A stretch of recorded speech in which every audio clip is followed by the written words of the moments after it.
Welcome to मीमांसा academy. ये lecture है एमपी टेक का और एमपी टेक के अंतर्गत आपका जो साइंस का पार्ट है, साइंस के अंतर्गत आपका जो बायो का पार्ट है, बायो में जो आपका रोग संबंधी टॉपिक दिया गया है उससे कुछ मोस्ट आईएमपी क्वेश्चन करने वाले हैं, तो प्लीज़ लेक्चर वॉच करना।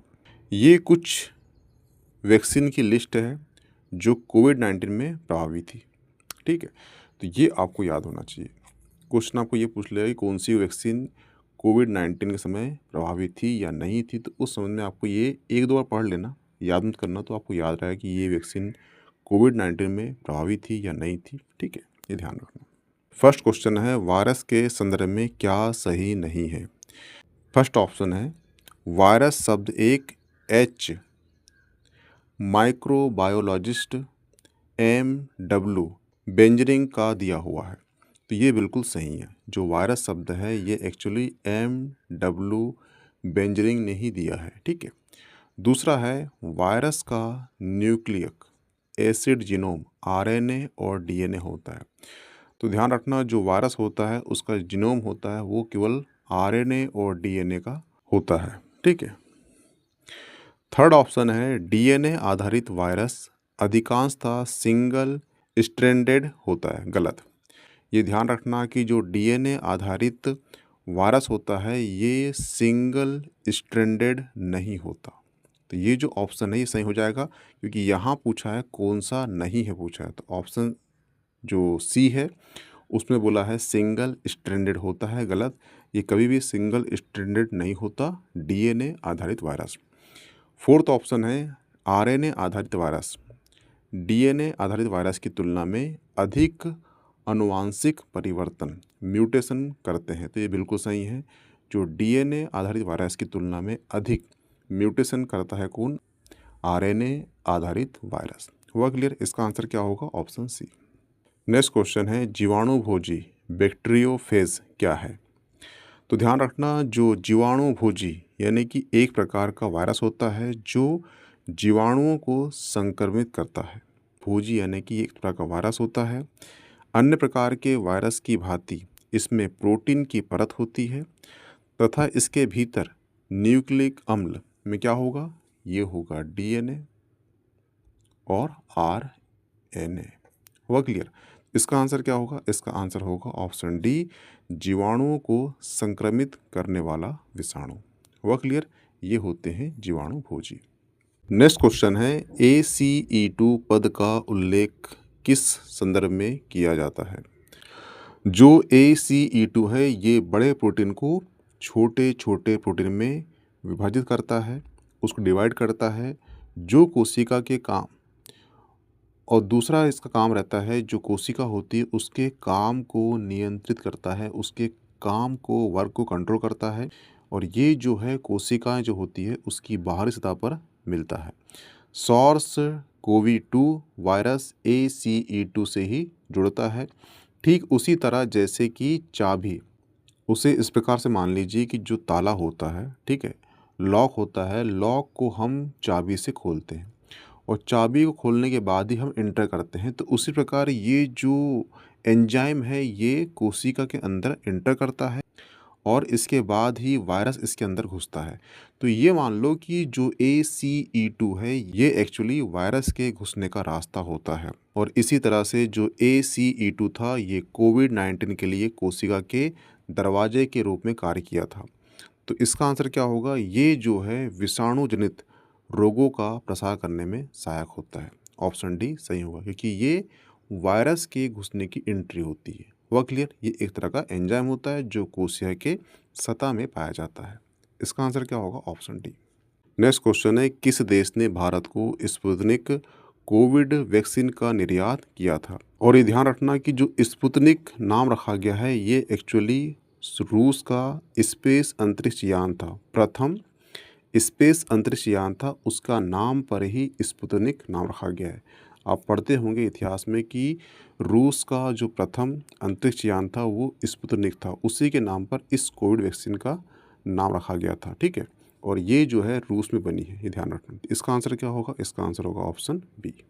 नेक्स्ट क्वेश्चन है, कोविडशील्ड भारत का कोविड वैक्सीन जिसे WHO द्वारा अनुमोदित किया गया था, किसके द्वारा निर्मित की गई थी? ध्यान रखना, ये बनाई गई थी सीरम इंस्टीट्यूट के द्वारा। नेक्स्ट क्वेश्चन है हाइड्रोफोबिया किसके द्वारा होता है?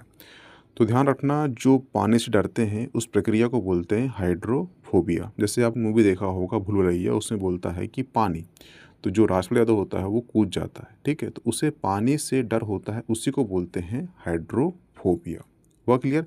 यहाँ बोल रहा है किसके द्वारा होता है, तो ध्यान रखना जो हाइड्रोफोबिया है ये एक्चुअली विषाणुओं के द्वारा होता है। इसका आंसर क्या होगा? Option C. नेक्स्ट क्वेश्चन है यदि कोई मानवीय रोग विश्व में वृहद क्षेत्र में फैलता है तो उसे क्या कहते हैं?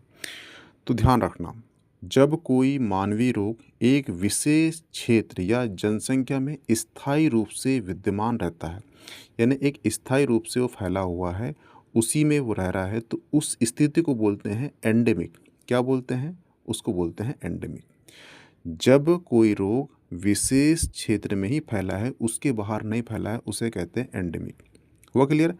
जब कोई संक्रमण या रोग किसी निश्चित जनसंख्या में बड़ी संख्या में लोगों में कम समय में ही तेजी से फैल जाता है।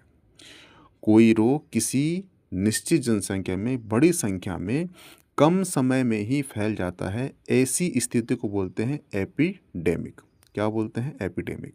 और जो एपिडेमिक स्थिति होती है ये विश्व के वृहद क्षेत्र में विस्तार को ही पेंडेमिक बोलते हैं, और इसका जो विस्तार होगा वो कहलाएगा पेंडेमिक।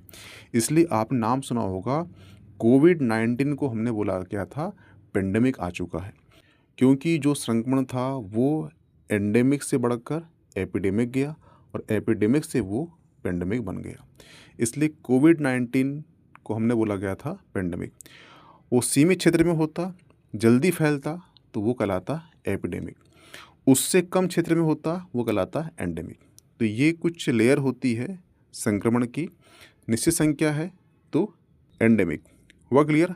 लेकिन एक संख्या, निश्चित जनसंख्या तो है परंतु बहुत तेज़ फैल रहा है, तो वो कहलाएगा एपिडेमिक। लेकिन इसी का वृहद रूप बन गया, विश्व में फैल रहा है, तो वो कहलाएगा पेंडेमिक। हुआ क्लियर? ध्यान रखना, ये जो क्वेश्चन आपको याद होना चाहिए कि अभी जस्ट ही रिसेंट कोविड-19 गया है, तो ये क्वेश्चन पूछने के चांस बढ़ जाते हैं। हुआ क्लियर? तो ध्यान रखना, 1952 में 1962 में पोलियो की टीके की खोज की थी जोनास साल्क ने। हुआ क्लियर? पोलियो जो है बच्चों में होता है, और ध्यान रखना जो पोलियो रोग होता है ये विषाणु द्वारा होता है, और इस बीमारी से जो हमारे बॉडी का जो पार्ट प्रभावित होता है वो है सेंट्रल न्यूरो सिस्टम, केंद्रीय तंत्रिका तंत्र। हुआ क्लियर? और जो जोनास साल्क है, इन्होंने एक मृत कोशिका जो है बॉडी में इंजेक्ट की थी, और जहाँ पर वो इंजेक्ट की थी वो पोलियोग्रस्त क्षेत्र था। जो पार्ट पोलियोग्रस्त था वहाँ की कोशिका एक मृत कोशिका होती, एक अनएक्टिव कोशिका होती, पर जैसे ही ये जोनास साल्क ने एक मृत कोशिका इंजेक्ट की, तो वहाँ की जो कोशिका थी जो अनएक्टिव थी वो एक्टिव हो गई। जब वो एक्टिव हो गई तो जो पोलियो वाला जो ग्रसित हमारा अंग था वो एक्टिव हो गया। इस प्रकार से पोलियो की टीके की खोज की गई थी, ये उसकी प्रोसेस थी। तो किसने किया है? वो किया है जोनास साल्क ने। हुआ क्लियर? नेक्स्ट क्वेश्चन है निमोनिया एक संक्रमण है, ठीक है, तो निमोनिया जो है ये ऐसा संक्रमण है जो फेफड़ों में उत्पन्न होता है। तो इसका आंसर क्या होगा? Option D. और यह जो संक्रमण है ये विषाणुओं, जीवाणुओं, कवकों आदि के माध्यम से होता है। जीवाणु, विषाणु और कवक तीनों के माध्यम से हो सकता है, ये ऐसा संक्रमण है। हुआ क्लियर? नेक्स्ट क्वेश्चन है HIV द्वारा होने वाला रोग। तो ध्यान रखना जो एड्स होता है, एड्स एक विषाणु जनित HIV वायरस है, जिसमें HIV का फुल फॉर्म होता है ह्यूमन इम्यूनो डिफिशियंसी वायरस, और जो एड्स होता है इसका फुल फॉर्म होता है एक्वायर्ड इम्यूनो डिफिशियंसी सिंड्रोम। ये एड्स का फुल फॉर्म होता है। हुआ क्लियर? ये कैसे फैलता है, आपने बहुत से एड देखे हो, उसमें आप जान चुके हो कि ये कैसे होता है, परंतु ये ध्यान रखना कि सर्वप्रथम 1981 में मध्य अमेरिका में ये प्रकट हुआ था, किंतु आज ये अनेक देशों में फैला हुआ है। लेकिन ध्यान रखना कि जो HIV वायरस होता है ये T4 एक हमारी कोशिका होती है उस पे ये हिट करता है। और जो T4 जो कोशिका होती है, ये करती क्या है, ये एक्चुअली हमारी जो इम्यूनिटी होती है, हमारी जो पाचन क्रिया है, हमारा जो प्रतिरक्षा तंत्र है, उसको ये स्ट्रॉन्ग करती है और ये इसी को प्रभावित करता है। जैसे ही इसको प्रभावित करता है तो हमारी जो है प्रतिरक्षा तंत्र है, हमारा जो इम्यूनो सिस्टम है, ये नष्ट हो जाता है, ये बहुत स्लो हो जाता है, इसलिए हम बहुत वीक हो जाते हैं। इसलिए जो HIV है, इससे जो होने वाला रोग है वो है एड्स। और इसमें क्या होता है, हम हो जाते हैं कमज़ोर, क्योंकि जो T4 सेल है उसको ये हिट करता है। और T4 सेल जो है हमारी बॉडी में प्रतिरक्षा तंत्र जो है उसका निर्माण करती है, उसे स्ट्रॉन्ग करती है। हुआ क्लियर? तो कभी क्वेश्चन आएगा कौन सी सेल पे हिट करता है, तो वो है T4 सेल। हुआ क्लियर? और ध्यान रखना कि इसका फुल फॉर्म आपको याद होना चाहिए, HIV का भी और एड्स का भी। नेक्स्ट क्वेश्चन है, एड्स विषाणु में होता है। तो ध्यान रखना, जो HIV एक तरह का रेट्रो वायरस है। रेट्रो वायरस उसे कहते हैं जो RNA के द्वारा निर्मित होते हैं, ऐसे वायरस को रेट्रो वायरस कहते हैं। और जो HIV है ये भी रेट्रो वायरस है, इसलिए इसमें क्या होगा, इसमें होगा C option, RNA plus protein. हुआ क्लियर? नेक्स्ट क्वेश्चन है, निम्नलिखित में से कौन सा प्रभेद भारत में प्रभावी हुए। तो ध्यान रखना, जो HIV है, ये जो विषाणु के लगभग 9 प्रकार प्रसारित हैं, यानी कि 9 प्रकार के HIV होते हैं। उसमें से जो HIV जो IC है, यानी C टाइप का जो है, ये भारत में प्रभावी है। तो इसका आंसर क्या होगा, ऑप्शन C। वो के लिए ध्यान रखना, ये C दिया है, यहाँ दिख नहीं रहा होगा आपको, ये है H, ये IV और ये 1, ये बस C। ठीक है, ये जो HIV-1C है, ये जो टाइप है, ये भारत में बहुत अधिक मात्रा में फैला हुआ है। क्वेश्चन आपको आएगा सिंपल सा कि भारत में कौन सा HIV अधिकतर लोगों को हुआ है, तो वो है HIV-1C। हुआ क्लियर? इसका आंसर क्या होगा, ऑप्शन C। नेक्स्ट क्वेश्चन है, एड्स विषाणु के लिए सबसे ज़्यादा आजमाई गई दवा कौन सी है। तो ज़िडोविडोन जो है, ये एक रेट्रो वायरस दवा है और इसका उपयोग जो है HIV और एड्स के उपचार में किया जाता है। इसका आंसर क्या होगा, ऑप्शन A। नेक्स्ट क्वेश्चन है, रानीखेत बीमारी संबंधित है। तो ध्यान रखना, रानीखेत बीमारी मुर्गियों में होने वाली एक प्रमुख बीमारी है जो अत्यंत संक्रमित होती है और यह जो है विषाणुजन्य बीमारी है। तो इसका आंसर क्या होगा, ऑप्शन A, मुर्गियों से। ये दिया गया है रोगों की लिस्ट और ये दिया गया है कौन कौन से अंग उससे प्रभावित होते हैं। ठीक है, तो ध्यान रखना, जो प्लेग है, प्लेग एक्चुअली जो पेप्सुओं के काटने से फैलता है। तो इसका आंसर क्या होगा, वो होगा ऑप्शन 2। जो फाइलेरिया है वो एक्चुअली मच्छरों से फैलता है। जो बेरी रोग है, ये विटामिन B की कमी से होता है। और जो टाइफाइड है, ये आंतों को प्रभावित करता है। ठीक है, आप लर्न कर लेना इसे। नेक्स्ट क्वेश्चन है, DPT वैक्सीन का प्रयोग किन बीमारियों के लिए किया जाता है। तो ध्यान रखना, जो DPT वैक्सीन है, ये डिप्थीरियम, काली खांसी और टिटनेस तीनों की बीमारी के लिए काम करता है। तो इसका आंसर क्या होगा, ऑप्शन A। नेक्स्ट क्वेश्चन है, कुष्ठ रोग उत्पन्न किया जाता है। तो ध्यान रखना, माइक्रोबैक्टीरियम लेप्री और माइक्रोबैक्टीरियम लेप्रोमटासिस नामक जीवाणुओं के कारण ही कुष्ठ रोग होता है। तो किसके कारण होगा, ये जीवाणु। हुआ क्लियर? नेक्स्ट क्वेश्चन है, एंटीबायोटिक दवा का एग्जाम्पल है। तो ध्यान रखना, एंटीबायोटिक दवा का उपयोग जीवाणुजन्य रोगों के उपचार के लिए किया जाता है। और जो पेनिसिलिन है वो एक्चुअली एंटीबायोटिक दवा है। और जो ये पेनिसिलिन है, ये एक्चुअली पेनिसिलिन नोटेटम नामक एक कवक से प्राप्त किया जाता है। तो इसका आंसर क्या होगा, option D, penicillin. Next question है, एथलीट फुट बीमारी होती है। तो ध्यान रखना, जो एथलीट फुट नामक बीमारी है, ये टाइक्रोफाइटोन नामक विशेष फफूंद द्वारा होती है। और इस बीमारी में क्या होता है, जो मानव शरीर की जो मुलायम स्किन होती है उसको ये प्रभावित करता है। ख़ास तौर में जो उंगलियां होती है, उसके उंगलियों के बीच में जो मध्य भाग होता है, बीच का भाग होता है, वो मुलायम होता है, वहाँ पर ये संक्रमण अधिक फैलता है। इसका आंसर क्या होगा, इसका आंसर होगा ऑप्शन B, फफूंद से होती है। वह क्लियर? नेक्स्ट क्वेश्चन है, निम्नलिखित में से कौन सा रोग कवक जनित है। तो ध्यान रखना, जो गंजापन है ये एक्चुअली कवक जनित रोग है। इसका आंसर क्या होगा, इसका आंसर होगा ऑप्शन D। और जो एड्स है ये एक्चुअली विषाणु जनित रोग है। और जो वर्णाहत है यानी कि कलर ब्लाइंडेड जो रोग होता है ये एक्चुअली आनुवांशिक रोग होता है। ये जो रोग है एफबी के जो संस्थापक है कौन, मार्क जुबरकर, उनको ये रोग हुआ है। इसलिए देखना इनको दिक्कत है कलर पहचानने में। इसलिए जो एफबी कलर है वो क्या है, वो ब्लू है। वह क्लियर। कभी क्वेश्चन आपको आ जाए कि जो फेसबुक है उसका कलर ब्लू ही क्यों है, वो ब्लू इसलिए है क्योंकि उसके संस्थापक कौन है, वो है मार्क जुबरकर, और उनको एक आनुवांशिक बीमारी है। कौन सी, कलर की पहचान ना करना, उसे कहते हैं वर्णाधत्त यानी कि कलर ब्लाइंडनेस। हुआ क्लियर। उनको बीमारी होती है, उनको ये बीमारी है, इसलिए वो ब्लू को अच्छे से देख पाते हैं, इसलिए उन्होंने अपने एफबी का जो पेज बनाया है वो बनाया है ब्लू यानी कि नीला बनाया। हुआ क्लियर। नेक्स्ट क्वेश्चन है, मनुष्य में एफ्लाटैक्सिन खाद विषाक्तन द्वारा सामान्यतः कौन सा अंग प्रभावित होता है।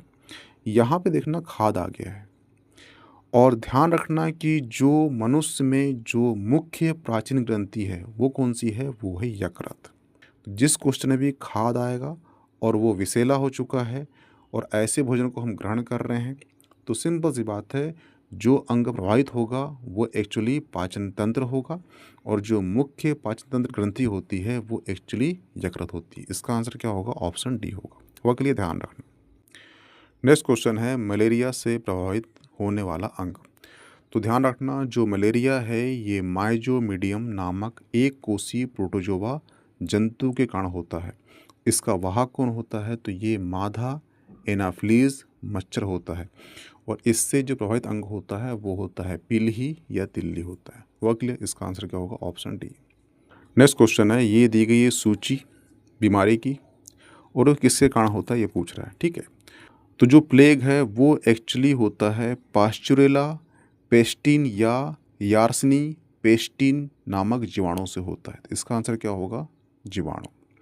और जो एड्स है वो होता है विषाणु के कारण, जो गंजापन है वो होता है कवक के कारण, और जो मलेरिया है वो होता है प्रोटोजोआ के कारण। इसका जो आप मिलान कर लेना। ठीक है, ये सारे आपको याद होना चाहिए कि कौन से रोग किसके कारण होते हैं। तो जो मुख्य मुख्य रोग हैं कम से कम उसको तो आप जान लेना। इसमें सभी याद नहीं करना, जो मुख्य बीमारी है वो कर लेना। ठीक है, बुखार आपको होते रहता है, बुखार किससे होता है, तो वो आपको प्रोटोजोआ से होता है। एड्स किससे होता है, तो विषाणु से होता है। जो घातक बीमारी है और जो बहुत ज़्यादा बीमारी होती है उसके बारे में जान लेना बस। ठीक है, तो वहीं से क्वेश्चन उठेंगे, उससे बाहर जाएगा नहीं। उससे बाहर जाएगा तो तुक्के मारना पड़ेगा, हर को तुक्का मारेगा फिर तो उसमें। नेक्स्ट क्वेश्चन है, निंद्रा रोग स्लीपिंग नामक बीमारी किससे होती है। तो ध्यान रखना निंद्रा रोग जो है ट्रीपैनोसोमा नामक एक कोषीय प्रोटोजोआ जीव द्वारा होता है। तो इसका आंसर क्या होगा, ऑप्शन डी। नेक्स्ट क्वेश्चन है, असुरक्षित पेयजल स्वच्छता की कमी के कारण विकासशील देशों में प्रचलित 3 संचारी रोग बताइए। तो इसका आंसर है ऑप्शन बी। जो असुरक्षित पेयजल है उससे होगा आपको मलेरिया, क्योंकि वहाँ मच्छर होंगे, तीव्र प्रभाविका और शिस्टोसोमारो गणता। इसका आंसर क्या होगा, ऑप्शन बी होगा। ध्यान रखना जो असुरक्षित पेयजल या स्वच्छता की कमी के कारण विकासशील देशों में मलेरिया होगा, तीव्र प्रभाविका होगा और शिस्टोसोमारुगणता नामक 3 संचारी रोग महामारी के रूप में फैलते हैं जो अत्यंत घातक होते हैं। अगले इसका आंसर क्या होगा, ऑप्शन बी। नेक्स्ट क्वेश्चन है, बहुचर्चित बबल बेबी रोग ऐसा इसलिए कहा जाता है, यानी कि इसका पूछ रहा है कि बबल बेबी क्यों कहते हैं। तो ध्यान रखना जो बच्चा जन्म लेता है कभी कभार क्या होता है उसका जो प्रतिरक्षा तंत्र है वो काम नहीं कर पाता, और ये जो रोग होता है ये अति संवेदनशील रोग होता है, यानी संक्रमण बहुत जल्दी फैलता है। इसीलिए इसे बाहरी जो रोगाणु है उससे सुरक्षा देने के लिए इसमें जर्म रहित प्लास्टिक के बुलबुले यानी कि इक्यूम्बेटर जैसी व्यवस्था में इसका उपचार करते हैं। तो यहाँ पे बुलबुलों से इसका उपचार होता है, इसलिए इसे बोलते हैं बबल बेबी रोग। हुआ क्लियर। बेबी क्यों बोलते हैं कि ये नवजात बच्चों को ही होता है इसलिए। हुआ क्लियर। इसका आंसर क्या होगा, इसका आंसर होगा ऑप्शन सी। रोगग्रस्त शिशु का उपचार जर्म रहित प्लास्टिक के बुलबुले में किया जाता है इसलिए। हुआ क्लियर। नेक्स्ट क्वेश्चन है, हीमोफीलिया एक आनुवांशिक रोग होता है जिसका वाहक होता है। तो ध्यान रखना हीमोफीलिया एक ऐसा रोग होता है जो आनुवांशिक होता है, इसमें होता क्या है कि जो रक्त होता है उसमें कुछ प्रोटीन की मात्रा कमी हो जाती है और उस प्रोटीन के कारण ही जो रक्त में थक्का बनना चाहिए वो थक्का नहीं बन पाता और जो ब्लड फ्लो होना चाहिए वो ब्लड फ्लो नहीं हो पाता, जिससे रक्त स्पंदन नहीं होता। लेकिन इस बीमारी का जो वाहक होती है वो एक्चुअली महिला होती है, स्त्री होती है, परंतु दिखाई देता है किसमें? पुरुषों में। इसका आंसर क्या होगा? Option B. नेक्स्ट क्वेश्चन है, स्त्रियों की तुलना में अधिक पुरुष वर्णाधत्ता से प्रभावित हो सकते हैं क्योंकि? तो ध्यान रखना, पुरुष में सिर्फ एक होता है एक्स गुणसूत्र होने के कारण ऐसे लक्षण का केवल एक ही जीन मौजूद होता है, अतः एक ही सुप्त जीन से रोग का विकास हो जाता है। इसलिए यह रोग जो है पुरुषों में अधिक फैलने की संभावना रहती है महिलाओं की तुलना में। तो इसका आंसर क्या होगा? ऑप्शन सी, उनमें केवल एक एक्स क्रोमोसोम होता है इसलिए। और ये जो बीमारी किसको है? वो है फेसबुक के फाउंडर मार्क जुबरकर। इसलिए जो फेसबुक है उसका कलर क्या है? ब्लू है। नेक्स्ट क्वेश्चन है, निम्नलिखित में से कौन सा युग्म सुमेलित नहीं है? तो ध्यान रखना, विटामिन ए की कमी से व्रणहत्ता रोग नहीं होता। एक्चुअली जो व्रणहत्ता है ये विटामिन सी की कमी से होता है और दूसरा ये वंशानुगत रोग भी है। ठीक है, विटामिन सी की कमी से होता है कलर ब्लाइंडनेस। इसका आंसर क्या होगा? Option C. यहाँ बोला है कौन सा नहीं है, ये दिया गया है रोग। ठीक है, तो जो एनीमिया है वो आपको लोहे की कमी से होगा, जो स्कर्वी है विटामिन सी कमी से होगा, जो घेंगा रोग है ये आयोडीन कमी से होता है आपको। ठीक है, और ये ध्यान रखना जो मधुमेह रोग है ये इंसुलिन कमी से होता है। ठीक है, इतने आपको याद होना चाहिए। और जो मुर्गियों में रिकेट्स बीमारी होती है ये विटामिन डी की कमी से होती है। इतने आपको जो रोग है किसके कारण होते हैं याद होना चाहिए। नेक्स्ट क्वेश्चन है, शरीर में जोड़ों में गठिया रोग निम्नलिखित में से किसके जमाव से होता है? तो ध्यान रखना, जो गठिया रोग है ये हमारे शरीर में जो खून होता है, खून में यूरिक अम्ल के अत्यधिक उच्च मात्रा में पाए जाने से होता है। यानी ब्लड में होता है यूरिक अम्ल और वो किडनी उसे छान कर बाहर कर देती है मूत्र के माध्यम से। परंतु क्या होता है, किडनी जब फेल हो जाती है ना, काम नहीं कर पाती, जो रक्त है उसमें यूरिक अम्ल की मात्रा बढ़ जाती है, जिसके कारण जो है गठिया रोग होता है। ठीक है, इसका आंसर क्या होगा? Option B. नेक्स्ट क्वेश्चन है, सिलिकासिस एक है। तो ध्यान रखना, सिलिकासिस मैंने इसलिए क्वेश्चन लिया है क्योंकि ये जो बीमारी है ये एक्चुअली फेफड़े संबंधी बीमारी है। धूल के कणों में उपस्थित सिलिका जो है ये श्वसन के द्वारा मनुष्य के फेफड़े में पहुंच जाती है और जब सिलिका फेफड़े में पहुंच जाती है तो इसी को बोलते हैं सिलिकासिस। और ये मैंने इसलिए ऐड किया है क्योंकि वर्तमान में दिल्ली हो गया, मुंबई हो गया, जो बड़े बड़े मेट्रो सिटी हो गया, वहाँ पे इस प्रकार के रोग हमें दिखाई देते हैं। ठीक है, तो इसका आंसर क्या होगा? फेफड़े संबंधी बीमारी, क्योंकि आप जान रहे हो जो पोल्यूशन है किस स्तर पर बढ़ रहा है, इसलिए ये क्वेश्चन मैंने आपके लिया है। नेक्स्ट क्वेश्चन है, किस तत्व की कमी से घेंगा रोग होता है? ये सभी जानते हैं कि जो घेंगा रोग है ये आयोडीन की कमी से होता है। आपने टाटा नमक का ऐड देखा होगा। नेक्स्ट क्वेश्चन है, मानव आहार में पॉलिश किए हुए चावल के उपयोग से निम्नलिखित रोग होता है? तो ध्यान रखना, जो चावल होता है अगर उसको पॉलिश कर दिया गया है तो उसमें थायमीन की जो मात्रा है ये कम हो जाती है या समाप्त हो जाती है और थायमीन की कमी से रोग होता है कौन सा? बेरी बेरी रोग होता है। आंसर क्या होगा? Option B. हुआ क्लियर? और जो थायमीन है ये विटामिन B1 होता है। हुआ क्लियर? ध्यान रखना। नेक्स्ट क्वेश्चन है, जो मनुष्य यह नहीं समझ पाता कि कब उसे भोजन करना रोक देना चाहिए वह पीड़ित होता है। तो ध्यान रखना, ऐसा कहा जाता है कि जो हम भोजन करते हैं उसके जो 20 मिनट बाद हमारे मस्तिष्क को पता लगता है कि हमारा पेट भर गया है। इसलिए बोलते हैं कि बहुत स्लो खाना खाना चाहिए आपको। आप स्लो खाना खाओगे, स्लो पेट में जाएगा, टाइम लगेगा, तो आपका जो मस्तिष्क है वो तैयार होता रहेगा कि हमारा पेट भर रहा है नहीं भर रहा है। और खाना आप बहुत जल्दी खा लेते हो, वो ज़्यादा खा लेते हो, फिर बाद में बोलते हो कि मैंने आज खाना ज़्यादा खा लिया, समझ नहीं आ रहा क्यों। क्योंकि अगर आप खाना स्लो खाओगे तो आपके माइंड को पता लगता रहेगा कि आपका पेट भर रहा है भर रहा है भर रहा है। और आप जब बहुत स्लो खाना खाओगे तो आपको जितनी आवश्यकता आपकी बॉडी के लिए है उतना ही खाना खा पाओगे। इसलिए बोलते हैं खाना चबाकर और स्लो खाना चाहिए। लेकिन किसी व्यक्ति को ये समझ में नहीं आ रहा है कि उसे कब भोजन करना बंद कर देना चाहिए, तो वो बीमारी होती है बुलिमिया। कौन सी बीमारी होती है? वो होती है बुलिमिया। लेकिन जब किसी व्यक्ति को बुलिमिया रोग हो जाता है तो उसे ये याद नहीं रहता कि उसे भोजन करना कब रोक देना चाहिए, तो वो एक्चुअली बुलिमिया रोग से पीड़ित होता है। ध्यान रखना। हुआ क्लियर? नेक्स्ट क्वेश्चन है ब्लू बेबी रोग जो है किसके कारण होता है? तो ध्यान रखना, ब्लू बेबी सिंड्रोम रोग जो है बच्चों के प्रभावित होने की संभावना अधिक रहती है और जब जल में नाइट्रस की मात्रा 10 SPPM से अधिक होती है और इसके यूज से, यानी इस जल के यूज से जो बच्चे के शरीर में जो ओट होता है और जो शरीर होता है वो नीला पड़ने लगता है। नीला पड़ने क्यों लगता है? क्योंकि जो नाइट्रेट है वो हीमोग्लोबिन से क्रिया करके ऑक्सीजन परिवहन की क्षमता को कम कर देता है, जिससे जो श्वसन क्रिया है वो सुचारू रूप से स्पंदन नहीं हो पाती। इसका आंसर क्या होगा? Option C. नेक्स्ट क्वेश्चन है बीटा ब्लॉकर एक औषधि है जिसका उपयोग जो है हृदयघात या उच्च रक्तचाप या हाइपरटेंशन से बचने के लिए किया जाता है। इसका आंसर क्या होगा? Option A. नेक्स्ट क्वेश्चन है निम्नलिखित में से कौन सा पोटेशियम अल्पता से संबंधित है? तो ध्यान रखना, शरीर में पोटेशियम की कमी से ही निम्न रक्तचाप यानी कि लो ब्लड प्रेशर बीमारी होती है। इसका आंसर क्या होगा? Option B. नेक्स्ट क्वेश्चन है निम्नलिखित में से कौन सा सम्मिलित नहीं है? तो ध्यान रखना, गोल्डन 198 सोने का रेडियो एक्टिव आइसोटोप है जिसका उपयोग जो है कैंसर उपचार के लिए किया जाता है और यहाँ दिया है रेटिना दोष का उपचार। ये गलत हो जाएगा, बाकी ये भी सही है, ये भी सही है, ये भी सही है। आप इसे ध्यान से पढ़ लेना। और क्लियर।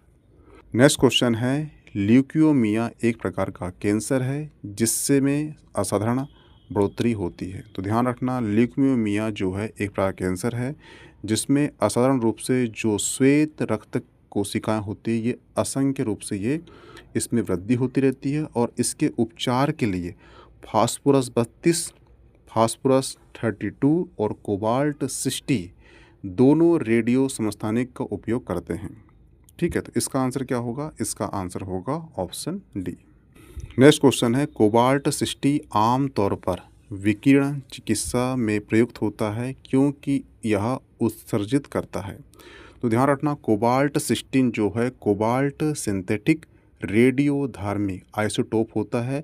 कोबाल्ट पर न्यूट्रॉन की जो है बमबारी की जाती है और उसके फलस्वरूप क्या होता है? उससे किरणें निकलती है और वो किरणें होती है कौन सी? गामा किरणें निकलती है और यही कारण है कि इस किरण का उपयोग चिकित्सा में प्रयुक्त होता है। इसका उपयोग रक्त कैंसर के इलाज के लिए किया जाता है। हुआ क्लियर? इसका आंसर क्या होगा? Option C. नेक्स्ट क्वेश्चन है ट्यूमर की पहचान हेतु प्रयुक्त रेडियोधर्मी समस्थानिक है। तो ध्यान रखना, ट्यूमर में प्रयुक्त रेडियो समस्थानिक आर्सेनिक 72 का उपयोग करते हैं इसकी पहचान के लिए। हुआ क्लियर? लेकिन ध्यान रखना कि अगर जो रक्त होता है उसमें जो थक्का होता है उसका पता लगाना है तो वो पता लगाते हैं किससे? सोडियम 24 से। और जो रक्त कैंसर का उपचार होता है किससे होता है? वो कोबाल्ट 16 से होता है। वह क्लियर? ध्यान रखना, इसका आंसर क्या होगा? Option C. नेक्स्ट क्वेश्चन है अल्जाइमर रोग में मानव शरीर का कौन सा अंग प्रभावित होता है? तो ध्यान रखना, जो अल्जाइमर रोग होता है ये एक्चुअली मस्तिष्क संबंधी रोग होता है। हमारे जो भूतपूर्व पीएम रहे हैं, एमपी में जन्म हुआ उनका ग्वालियर में, उनका नाम है अटल बिहारी जी। अटल बिहारी जो है इसी रोग से ग्रसित थे, इसलिए जब उनको बताया गया कि आपको भारत रत्न दिया जा रहा है तो हल्का मुस्कुराए थे बस, क्योंकि वो जानते नहीं थे क्या हो रहा है, क्योंकि इंसान को हर चीज़ इसमें याद नहीं रहती, इसमें वो भूलने लगता है। ठीक है, तो इसका आंसर क्या होगा? इसका आंसर होगा ऑप्शन बी, मस्तिष्क संबंधी। ध्यान रखना। नेक्स्ट क्वेश्चन है पार्किंसन बीमारी के उपचार के विकास के लिए किसको नोबेल पुरस्कार दिया गया था? तो ध्यान रखना, पार्किंसन बीमारी के उपचार के विकास के लिए स्वीडन न्यूरो साइंटिस्ट आर्विड कार्लसन को नोबेल पुरस्कार दिया गया था। वह क्लियर? इसका आंसर क्या होगा? Option A. ये दी गई है रोग की सूची और ये दिया गया है उसका कारण। ठीक है, तो जो खैरा रोग है वो होता है जस्ते कमी से होता है। वह क्लियर? जो एनीमिया रोग है वो होता है लोहे की कमी से होता है और जो गोल घोटा रोग होता है वो होता है आयोडीन की कमी से। वह क्लियर? जिसे हम बोलते हैं घेंगा रोग। और जो स्कोरिस की कमी से होता है विटामिन सी की कमी से होता है। वह क्लियर? इसका आंसर क्या होगा? ये आप मिलान कर लेना। नेक्स्ट क्वेश्चन है इटाई रोग किसके दीर्घकालीन विषाक्तन से होता है? तो ध्यान रखना, जो इटाई रोग है ये कैडमियम के दीर्घकालीन विषाक्तन से होता है। सर्वप्रथम यह रोग जापान के टोयामा प्रांत में देखा गया था। खनन कार्य के द्वारा नदियों में कैडमियम के विमोचन से यह रोग फैला था। इसका आंसर क्या होगा? Option C, cadmium. Next question है, इनमें से सुमेलित नहीं है बोल रहा है, ठीक है। तो ध्यान रखना, पारा प्रदूषण से रोग होता है, वो होता है मिनीमाता। ये जापान में हो चुका है इसलिए, ठीक है। कैडमियम बता चुका हूँ, इटाइटाई रोग, ठीक है। नाइट्रेट आयरन से ब्लू बेबी रोग बता चुका हूँ पहले, इसके पहले, ठीक है। और जो फ्लोराइड आयरन जो होता है, इसके प्रदूषण से बीमारी होती है हमारे दांतों में। दांत जो है पीलापन जो आ जाता है वो इसी कारण होता है, ठीक है। तो ये ध्यान रखना। बाकी ये तीनों को याद कर लेना, ठीक है। इसकी कमी से क्या होता है? दांतों में पीलापन होता है, यानी कि फ्लोराइड आयरन की कमी से क्या होता है? दांतों की बीमारी होती है, सिंपल सी बात। नेक्स्ट क्वेश्चन है, यदि कोई व्यक्ति दूध, अंडा, रोटी ही खा रहा है तो उससे कौन सा रोग होगा? तो ऐसा व्यक्ति को रोग होगा विटामिन सी की उसे कमी हो जाएगी, और विटामिन सी की कमी से जो रोग होता है वो होता है स्क्वायर रोग होता है। इसका आंसर क्या होगा? Option A. नेक्स्ट क्वेश्चन है, रक्षा अनुसंधान विकास संगठन DRDO ने लूकोसिकन नामक एक औषधि विकसित की। इसका इस्तेमाल खालिस्तान के उपचार के लिए किया जाता है। तो ध्यान रखना, जो DRDO है ये एक्चुअली हर्बल उत्पादों का विकास करता है, और जो ल्यूकोसिकन है ये ल्यूकोडर्मा के इलाज हेतु विकसित कर रहा है। तो इसका आंसर क्या होगा? ऑप्शन ए, ठीक है। तो 3 नाम याद रखना आपको है कि DRDO जो है पॉली हर्बल उत्पाद का विकास के अंतर्गत ल्यूकोसिकन, एक्सिट और एम्बूटूथ जो औषधि होती है इनका विकास कर रहा है, ठीक है। ये ध्यान रखना। इसका आंसर क्या होगा? Option A. नेक्स्ट क्वेश्चन है, मायोपिया किस अंग का दोष है? तो ध्यान रखना, मायोपिया जो है नेत्र संबंधी दोष है, और मायोपिया से निकट दृष्टि दोष होता है, वो भी किसमें? आँखों में, जिसमें जो है निकट की जो वस्तुएं हैं ये साफ साफ दिखाई देती। ध्यान रखना, जहाँ पे दोष लगा है, अगर निकट दोष लगा है तो निकट लगा है तो वहाँ पे साफ साफ दिखाई दे रही है पास की वस्तु। जहाँ पे दूर दृष्टि लगा है वहाँ पे दूर की दृष्टि जो है हमें साफ साफ दिखाई नहीं दे रही है। तो जो भी वर्ड लिखा है वो दोष दिखा है, निकट है तो निकट की साफ दिखेगी, उसको उल्टा मानना। दूर दृष्टि दोष लिखा है, दूर की वस्तु साफ साफ दिखाई दे रही है, ठीक है। तो इस प्रकार क्या होता है कि जो मायोपिया होता है इसे निकट की वस्तुएं हमें साफ साफ दिखाई देती, परंतु दूर की वस्तु दिखाई नहीं देती। और ये किस में होता है? ये होता है नेत्र में होता है। इसका आंसर क्या होगा? Option C. नेक्स्ट क्वेश्चन है, अबिंदुकता एक बीमारी है, किस में होगी? ये भी आंखों में ही होती है। हुआ क्लियर? नेक्स्ट क्वेश्चन है, निकट दृष्टि दोष को ठीक करने का लेंस कौन सा है? ध्यान रखना, निकट दृष्टि दोष के लिए होता है अवतल लेंस। इसको याद कर लेना, इसे ऐसे कर लेना, ठीक है। जो निकट है, निकट कौन सा है? तो वो है अवतल लेंस। ये हो गया आपका दूर। तो दूर में क्या, जो ऊ का उच्चारण है वो अधिक हो रहा है, इससे कर लेना उत्तल लेंस। हुआ क्लियर? दूर के लिए उत्तल हो गया, तो जो बचा किसके लिए? निकट के लिए क्या होगा? वो होगा अवतल लेंस। हुआ क्लियर? इस प्रकार से याद कर लेना, आपको याद रहेगा, और ये जो है आप भूलोगे नहीं। हुआ क्लियर? इसका आंसर क्या होगा? ऑप्शन बी, अवतल लेंस। नेक्स्ट क्वेश्चन है, सुमेलित कीजिए, ठीक है। तो देखना, जो मोतियाबिंद होता है काय में? ये आँखों में होगा, ठीक है। पीलिया कहाँ होता है? पीलिया होगा आपका यकृत में, ठीक है। टाइफाइड कहाँ होगा? ये होगा आंत में होगा, ठीक है। और जो निमोनिया है ये होगा फेफड़ों में। हुआ क्लियर? ये ध्यान रखना। नेक्स्ट क्वेश्चन है, दूरदृष्टि दोष से पीड़ित व्यक्तियों की कठिनाइयाँ होती है। तो दूरदृष्टि दोष को ही बोलते हैं हाइपरमेट्रोपिया। नेक्स्ट क्वेश्चन है, आँख के किस भाग में अंध बिंदु या पित्त बिंदु पाया जाता है? तो ये पाया जाता है दृष्टि पटल में, इसी को बोलते हैं रेटिना। वह क्लियर? ध्यान रखना। नेक्स्ट क्वेश्चन है, शरीर में लोहे की कमी से कौन सी बीमारी होती है? तो ये होती है रक्त क्षीणता, और इसी को बोलते हैं एनीमिया रोग। वह क्लियर? ध्यान रखना। जो बॉडी में जो लोहे की जो आवश्यकता है वो होती है 12 से 20 मिलीग्राम होती है, और ये जो इसमें कमी होती है तो हमारे शरीर में रक्त क्षीणता या एनीमिया रोग उत्पन्न हो जाता है। इसका आंसर क्या होगा? Option C. और निकट दृष्टि दोष को बोलते हैं मायोपिया, ये ध्यान रखना, ठीक है। इसमें जो व्यक्ति होता है ये दूर की जो वस्तुएं हैं उसको साफ साफ देख सकता है, परंतु पास की वस्तुएं उसे स्पष्ट दिखाई नहीं देती, और इस पीड़ा को दूर करने के लिए हम यूज़ करते हैं उत्तल लेंस। दूर में ऊ का उच्चारण आया तो उत्तल लेंस, पास के लिए अवतल लेंस। हुआ क्लियर? निकट दृष्टि दोष को हम दूर करते हैं अवतल लेंस के लिए, और जो दूर दृष्टि दोष को दूर करते हैं हम उत्तल लेंस के यूज़ से। वह क्लियर है, ध्यान रखना। इसका आंसर क्या होगा? ऑप्शन बी, पास की वस्तुएं स्पष्ट दिखाई देती है। नेक्स्ट क्वेश्चन है, मेड काऊ रोग का कारक है। तो ध्यान रखना, मेड काऊ रोग मवेशियों के मस्तिष्क को प्रभावित करने वाला एक घातक रोग है। मस्तिष्क में उपस्थित प्रायन नामक विकृत प्रोटीन इस रोग का कारक है। इसका आंसर क्या होगा? Option D. नेक्स्ट क्वेश्चन है, पीलिया से दुष्प्रभावित अंग होता है। तो ध्यान रखना, पीलिया एक घातक रोग है जिससे यकृत यानी लीवर प्रभावित होता है। इस रोग में यकृत कोशिकाएं में जो रक्त होता है, जो रक्त कोशिकाएं होती है, वो बिलीरुबिन जो होता है उसको ग्रहण नहीं करता, और इसके फलस्वरूप क्या होता है, जो बिलीरुबिन है वो रक्त में रहकर पूरे शरीर में फैल जाता है, और इसी कारण जो है त्वचा और नेत्र में पीलापन हमें दिखाई देता है। इसे कहते हैं पीलिया। इसका आंसर क्या होगा? ऑप्शन सी, यकृत। कौन सी बीमारी सबसे कम संक्रमित है? सिंपल सी बात है, अगर जो ब्लड में हो रहा है और ब्लड से शरीर पीला हो रहा है तो हमारे प्रॉब्लम हमारे यकृत में हो रही है, तो सिंपल सी बात, लीवर में दिक्कत हो रही है तो वो अंदर होता है, संक्रमित तो होगा ही नहीं वो। तो इसका आंसर क्या होगा? पीलिया होगा। और जो बाकी बीमारी जो है ये शरीर के बाहर से फैलती है तो ये अधिक संक्रमित होगी। यहाँ पूछा है कौन सी कम है, तो वो पीलिया है। हुआ क्लियर? तो कभी कभार क्या होता है, इस प्रकार लॉजिक लगा लेना आप, तो आपको जो क्वेश्चन गलत होने के चांसेस नहीं होंगे।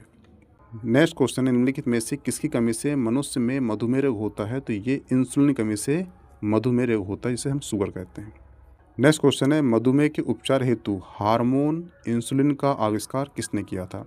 तो ध्यान रखना, 1923 में कनाडा के दो वैज्ञानिक हुए हैं। एक का नाम है बेंटिंग और बेस्ट, और इन दोनों वैज्ञानिक के सहयोग से ही इंसुलिन नामक